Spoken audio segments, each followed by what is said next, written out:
नमस्कार मित्रांनो, MK all न्यूजमध्ये तुमचं सर्वांचं स्वागत आहे। तर मित्रांनो, आता शेवटची संधी दिलेलं आहे मित्रांनो। तर का शेवटची संधी, कोणाला शेवटची संधी, तर हा उमेदवारांना प्रश्न पडतो। तर हमीपत्र ज्या उमेदवारांनी सादर न केलेले आहेत ना मित्रांनो, तर त्यांच्यासाठी एक शेवटची संधी देण्यात आलेलं आहे। तर शेवटची तारीख आहे 24 मे पर्यंत तुम्ही हमीपत्र सादर करा। आता मित्रांनो, काही उमेदवार 2-3 ठिकाणी फॉर्म भरले तर ते हमीपत्र सादर केले आहेत। असे काही उमेदवार आहेत 5, 10, 15 फॉर्म टाकलेले आहेत, तरी पण ते अजून हमीपत्र सादर केलेले नाहीत। असे जे पण उमेदवार आहेत, समजा मीच आहे 2 ठिकाणी फॉर्म भरलेला आहे, अजून पण मी हमीपत्र सादर न केल्यास तर माझे सर्वच अर्ज रद्द होणार आहे, दोन्हीच्या दोन्ही रद्द होणार आहे।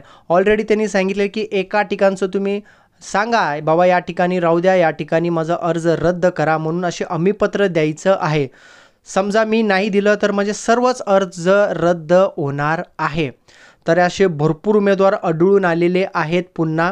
तर ते सांगितलेले की आता शेवटची संधी आहे, 24 मे पर्यंत तुम्ही हमीपत्र सादर करा, सादर न केल्यास सर्वच अर्ज रद्द होणार आहे।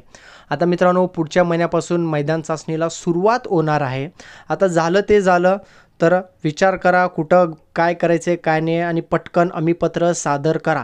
तर त्यांनी डाटा पण काढलेले आहेत, अजून पण भरपूर उमेदवार हमीपत्र सादर केलेले नाहीत मित्रांनो। सांगायचं एकच उद्देश की मित्रांनो, तुम्ही 2, 3, 4, 5 कितीही फॉर्म भरा तर काही उपयोग नाही आहे। तर तुम्हाला हमीपत्र सादर करावंच लागणार आहे, नाही केलं तर तुमचे सर्वच अर्ज रद्द होणार आहे।